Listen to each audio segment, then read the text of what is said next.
कैसे लड़की से शादी करना, कैसे लड़की से शादी नहीं करना, किस प्रकार शादी से पहले अच्छा लड़की ढूंढें, किस प्रकार शादी से पहले अच्छा लड़का ढूंढें। सही अच्छा लड़की शादी से पहले बहुत अच्छा से सोच समझ के विचार करके जीवन पे किसी को भी पार्टनर बनाना या शादी करना। देखिए, अब तक हम लोग इस वीडियो सीरीज में बात कर चुके हैं, बिना सोचे समझे जो मिल गया शादी कर लिए, और जिनका भी जीवन पे डिले मैरिज होता है, लेट विवाह होता है, ऐसे लोग तो जो भी मिल जाए उसे शादी करने के लिए तैयार हो जाते हैं, और जिसका परिणाम ज़िंदगी भर उनको दुख पीड़ा कष्ट भुगतना पड़ता है, क्योंकि सही मैच मेकिंग नहीं हुआ और शादी से पहले सही खोज नहीं किए, जिसका परिणाम से जीवन भर उनको दुख तकलीफ़ कष्ट पीड़ा सहन करना पड़ जाता है।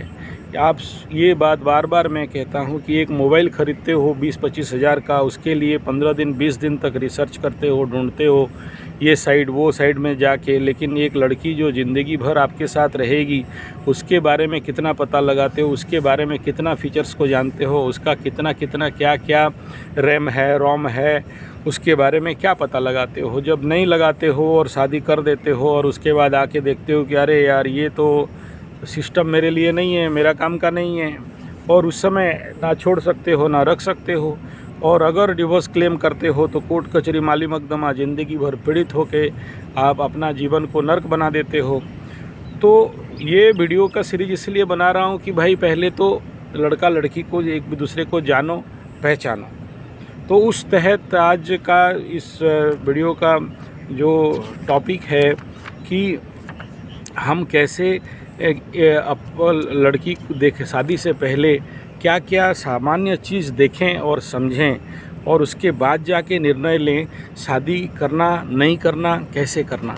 देखो, शादी कर लिया और उसके बाद बस आप निभा रहे हो बाध्य बाधकता के साथ, समाज के साथ, और समाज क्या बोले, और आपको धर्म का भय, और शादी तो कर लिए यार चलो ठीक है, ये आवश्यक है, इसमें कोई दो राय नहीं है, आप बहुत सही समझ रहे हो। क्योंकि या तो आप प्रेम करके विवाह करो, या फिर जिससे विवाह किए हो उसे प्रेम करना सीख जाओ। ये एकदम सही नियम है, इसमें कोई दो राय नहीं है, और यही ज़िंदगी भी है। लेकिन आत्मिक ज़िंदगी ये नहीं है। यहाँ फिर आपके जीवन पे जो विकास होना चाहिए, जो उन्नति होना चाहिए, वो नहीं होने वाला है। क्योंकि आपका जो मियाँ बीबी, हस्बैंड वाइफ, लड़का लड़की बोलते हैं, ये जीवन का दो पहिया हैं। एक पहिया ट्रैक्टर का और एक पहिया आप सोचो साइकिल का। गाड़ी कहाँ चलने वाला है? ये नहीं चलने वाली। तो अगर आपको सपोर्ट करने वाला, आपको सहायता करने वाला, आपका मन बुद्धि चित्त अंक के साथ मैच करने वाला अगर बीबी नहीं मिली या पति नहीं मिला, तो समझ लो कि ज़िंदगी नर्क हो गया। और इसीलिए खासकर सप्तशती चंडी जो सबसे महानतम ग्रंथ है, जिसमें एक मंत्र दिया गया कि मुझे जो पति मिले या पत्नी मिले, मनवृत्ति अनुसारिणीम, पत्नी मनोरमाम देही मनवृत्ति अनुसारिणीम। तो अगर आपके मन और बुद्धि के अनुसार आपका अगर मैच मेकिंग नहीं हो पाया, सही आप वर पात्र या कन्या पात्र नहीं ढूंढ पाए, तो फिर ज़िंदगी तो हो गया नरक। तो और आज के डेट में शादी से पहले सब कोई बहुत अच्छा व्यवहार करते हैं, बहुत अच्छा खिलाते हैं, बहुत अच्छा फ्लर्टिंग करते हैं, बहुत अच्छा मीठा बात बोलते हैं, और उस मीठा बात में, उस फ्लर्टिंग में आप फंसते हो, और उसके बाद शादी कर लेते हो, और उसके बाद ओरिजिनल रंग रूप सामने आ जाता है। तब आपका ज़िंदगी में दुख के सिवा, कष्ट के सिवा, पीड़ा के सिवा बाकी कुछ नहीं रह जाता है। तो ये बहुत ज़्यादा ज़रूरी है जानना कि शादी किससे करें कैसे करें।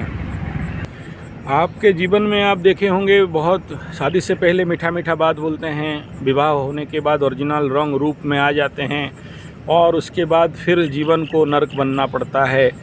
और शादी से पहले तो पूरा रामायण वाली सीता माई, शादी के बाद महाभारत वाली द्रौपदी माई, या फिर बात नहीं मानने वाली पार्वती माई, फिर हो गया चमत्कार, कर लो शादी और पछताते रहो। तो भाई शादी से पहले ही ये सारा बात, अगर मैं नहीं कह रहा हूँ 100% कोई पता लेगा, 100% किसी के बारे में कोई जान सकता है।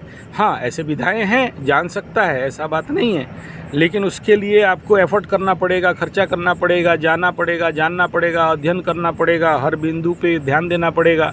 एक गहरातम विषय है, स्वाभाविक बात है, लेकिन आज के डेट में किसके पास समय है? सबको कमाना खाना है, ईटिंग ड्रिंकिंग एंड स्लीपिंग। तो टाइम किसी के पास नहीं है कि मैं जिसको अपने जीवन का पार्टनर बनाने जा रहा हूँ या जा रही हूँ उसके बारे में सब कुछ को विस्तार पूर्वक जानूँ, समझूँ और उसके बाद निर्णय करूँ। यहाँ तो बस अच्छा लगा, बातचीत अच्छा लगा, बात में बहके फुसलाए, फ्लर्टिंग हुआ और बेटा कर लिया शादी। अब ज़िंदगी भर रोए तो क्या करे? तो इन विषय बिंदु को बार बार मैं इतना कहने के पीछे रहस्य इतना ही है, शादी के बाद पछताने से अच्छा है शादी से पूर्व अपने को अपने थोड़ा समय दे के अध्ययन करके रिसर्च करके देख लो। क्योंकि भाई शादी जो है ना बम्बे का लड्डू है, खाओगे तो भी पछताओगे, नहीं खाओगे तो भी पछताओगे। तो लोग बोलते हैं यार नहीं खा के क्यों पछताना है, बेहतर है खा के पछता लेते हैं। अब खा के पछताओगे लेकिन वो ज़्यादा पेनफुल हो जाएगा, नहीं खा के पछताओगे वो कम पेनफुल होगा।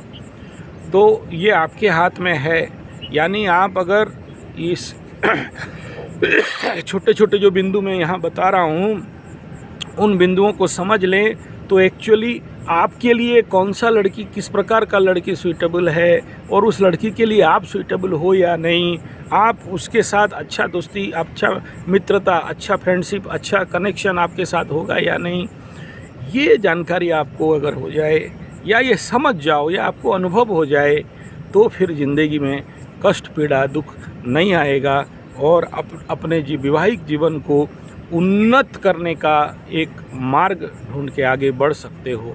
यही मेरा सबसे प्रमुख बात है।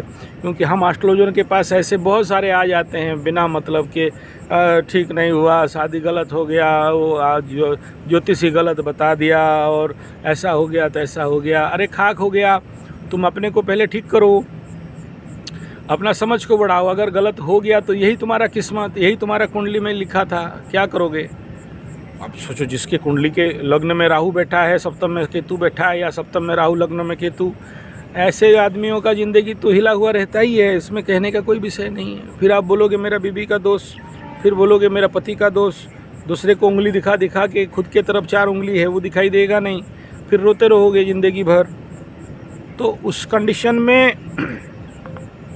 सबसे प्रमुख विषय यही रहता है कि आप अगर किस्मत साथ नहीं दिया, लड़की साथ नहीं दी, लड़का साथ नहीं दिया, कोई बात नहीं है, फिर समझ का खेल है ना, एक दूसरे को समझना है, एक दूसरे के साथ एक सही करेक्ट डिस्टेंस मेंटेन करके चलना पड़ेगा और एक दूसरे को हॉट नहीं करके चलना पड़ेगा।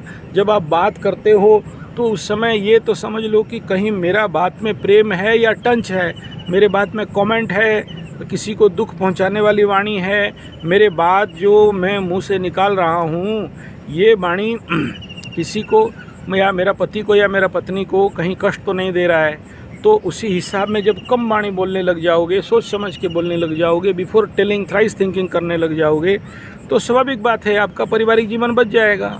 खराब तो वाणी से और अहंकार से ही होता है ना, प्रेम कम अहंकार ज़्यादा। और ये अहंकार का कई सारे ज़्यादा कारण रहते हैं। मैं ज़्यादा पढ़ा लिखा तुम अनपढ़ गवार, मैं ज़्यादा अमीर तुम गरीब, मेरा बाप का अमुक है तेरा नहीं, बाबा जी का ठुल्लू है, मरने का टाइम लेके जाएगा। तो वो सब अपने संपर्क और संबंध में क्यों ला रहे हो? संपर्क और संबंध तो हृदय का विषय है। अब तुम उसमें अपना प्रॉपर्टी और प्रतिपत्ति और अहंकार को साबित करने लग जाओ तो फिर तो अपने आप ही अपना विवाह जीवन तोड़ोगे ना। नहीं, कोई पागल लड़की है उसका बात अलग, कोई पागल लड़का है उसका बात अलग, किसका साइकोलॉजिकल प्रॉब्लम है उसका बात अलग, लेकिन दोनों साउंड हो उसके बाद भी एक बार विचार तो करो। अभी आप कोर्ट कचहरी माली मुकदमे में फंसोगे 7 साल 10 साल 20 साल, पीसिंग एंड पीसिंग। लेकिन इससे अच्छा है कि आप अपने अंदर मीमांसा कर लो ना। अपने अंदर अगर बैठ के मीमांसा कर लोगे 2-2 थप्पड़ दे के तो समाधान तो हो जाएगा। या थप्पड़ दो चाहे, और जो देना है दे दो, समझ जाओ। वीडियो में थोड़ी बोलेंगे, वो तो सब नहीं बोल सकते, जो देना है दे दो, लेकिन मीमांसा तो आपके हाथ में है। और अगर आप ये law and order and court of law के पास जाते हो तो आज तक तो मैं नहीं देखा किसी का बहुत अच्छा से समाधान हो गया है। हाँ, जिसका समझदारी उसमें भी आपका समझदारी दिखाना पड़ता है, तब जाके होता है। तो सारा खेल कहाँ आके रुकती है भाई? समझदारी कमी, आपका अहंकार का वर्धन, ठीक है ना। चलिए आगे बात करेंगे शादी से पहले किस प्रकार लड़का चयन करेंगे।